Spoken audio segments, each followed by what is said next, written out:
Ready. तो साथियों, फिर से आपका स्वागत है हमारे YouTube channel Praveen Shukla agriculture में। आज हम बात करेंगे इंग्लिश ग्रामर के वर्ब की, जो इंग्लिश ग्रामर की बिल्कुल जान है। इसके बगैर इंग्लिश ग्रामर की कल्पना संभव नहीं है।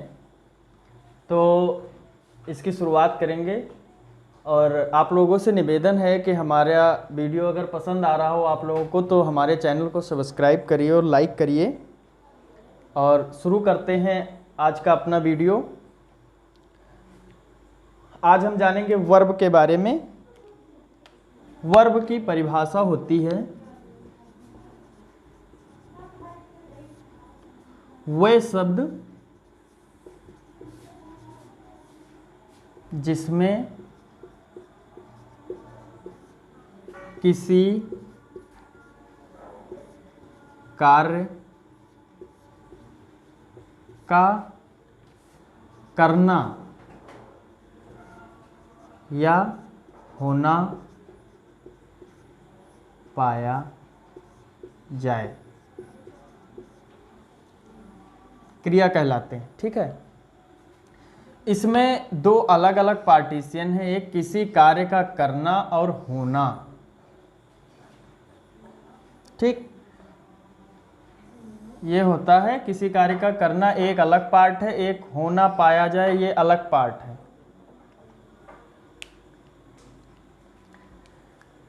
ये तो आप लोग समझते होंगे। किसी कार्य का करना जैसे जैसे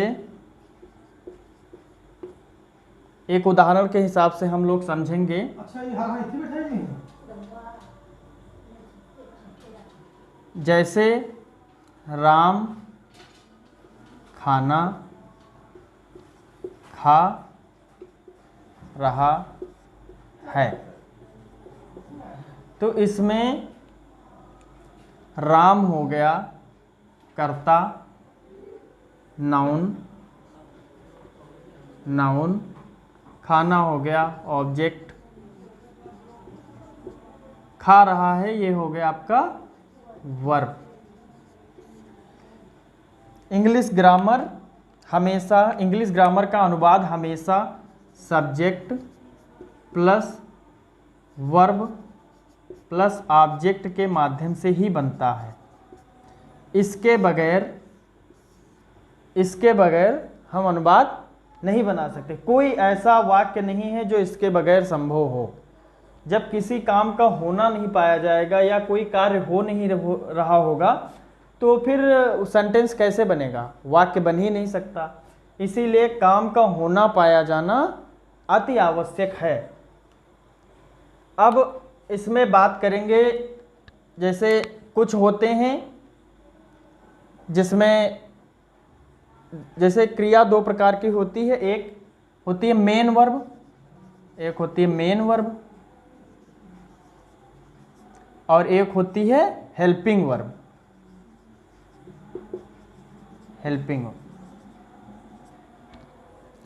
और क्रिया चार प्रकार की होती है। क्रिया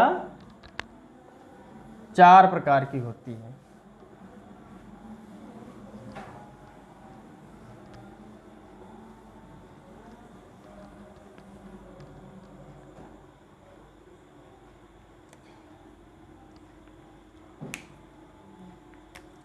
क्रिया चार प्रकार की होती है।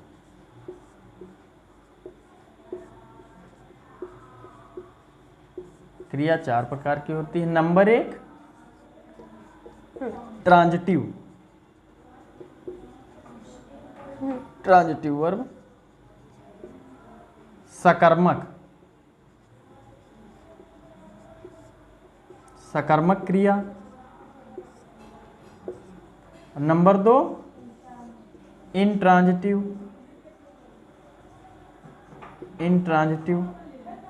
वर्ब,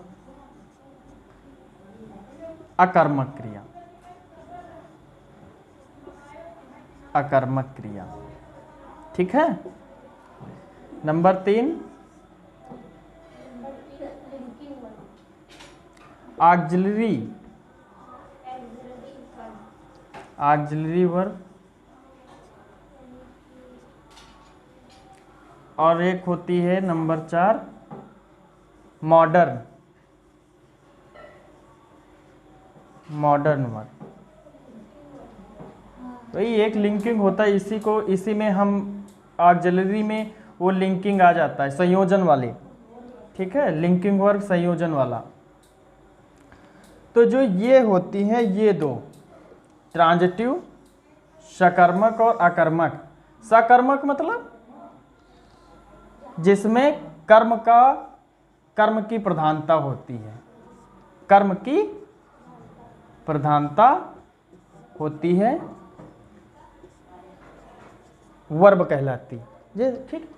अगर कर्म नहीं है, स माने साथ, कर्म मतलब कर्म का होना, सकर्मक, यानी स माने साथ, कर्म का होना, सकर्मक। और अकर्मक, इसमें कर्म की आवश्यकता नहीं होती। अब हम इसको एक उदाहरण के जरिए जानेंगे। इसके लिए उदाहरण जानना भी तो जरूरी है, बाद में कैसे पहचानेंगे। तो सकर्मक में एक उदाहरण है, जैसे राधा आगरा जा रही है, Radha is going to Agra. तो आगरा जा रही है, ये हो गया आपका जा रही है सकर्मक क्रिया, ठीक है। या श्याम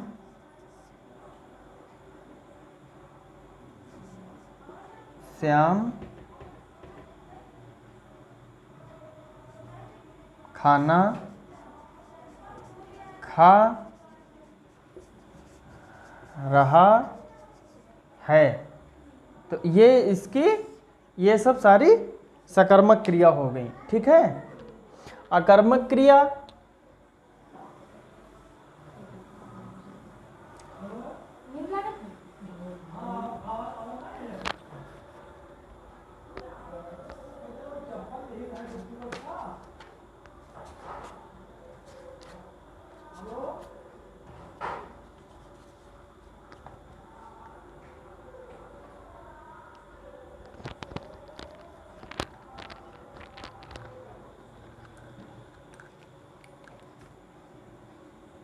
अकर्मक क्रिया, अकर्मक क्रिया का एक उदाहरण से हम इसको जानेंगे।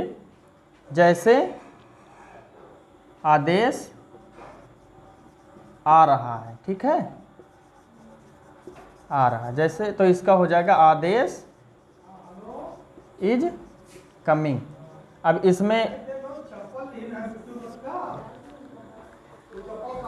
आदेश आ रहा है, तो इसमें कर्म तो कहीं है नहीं, कहाँ से आ रहा है, क्या क्या कर रहा है, यह इसमें ने बस केवल इतना दिया है कि आ रहा है, ठीक है, ये आ रहा, ठीक।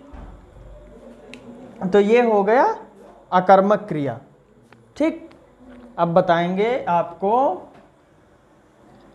Auxiliary verb. ऑक्सिलरी वर्ब वो सभी वर्ब होते हैं जो हेल्पिंग वर्ब की तरीके से प्रयोग किए जाते हैं।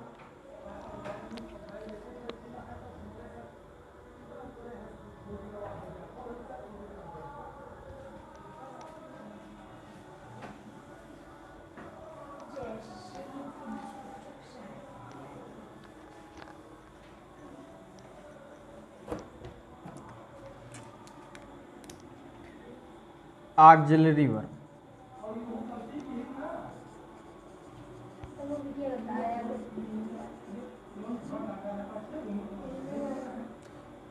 जो मैंने पहले की बताई थी ट्रांजिटिव, इंट्रांजिटिव वो मेन वर्ब होती हैं, और ऑक्सिलरी और ये मॉडर्न। ऑक्सिलरी वर्ब में जितनी भी आते हैं ये is, am, are, has, have,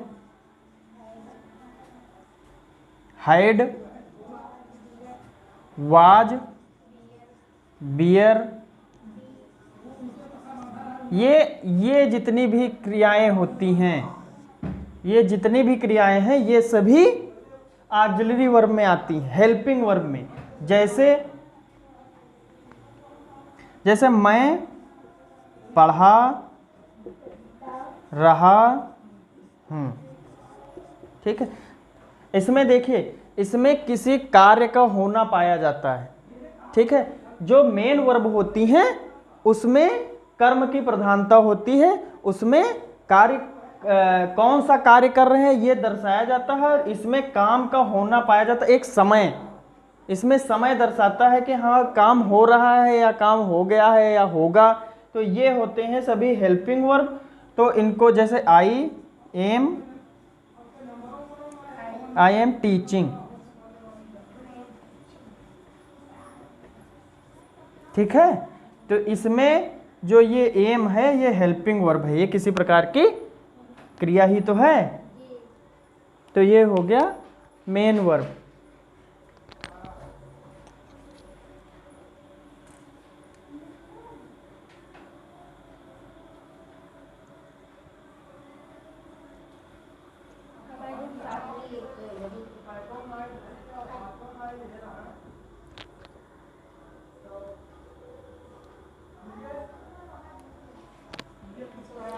अब एक हम बात कर लेते हैं अभी मॉडर्न वाले की। मॉडर्न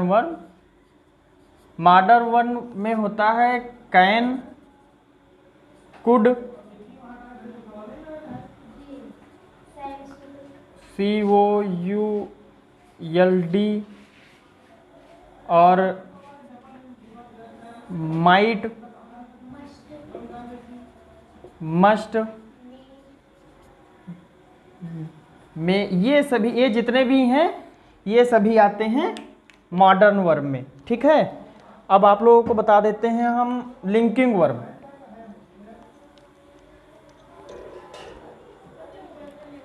और है लिंकिंग वर्ब की हम बात कर लेते हैं। लिंकिंग वर्ब जो या वे शब्द जो कर्ता से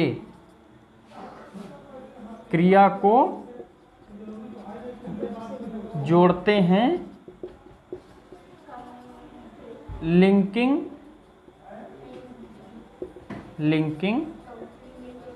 वर्ब कहलाते हैं।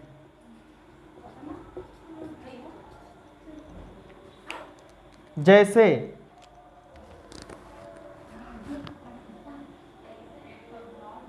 वह अच्छा लड़का है, ठीक है। तो ये जो अच्छा है ये लड़के को उससे जोड़ रहा है, ठीक है, उसकी खूबसूरती से या उसके गुणों से। He is a good boy, ठीक है। ये हो गई, ये हमने क्रिया के प्रकार आप लोगों को आज बता दिया है।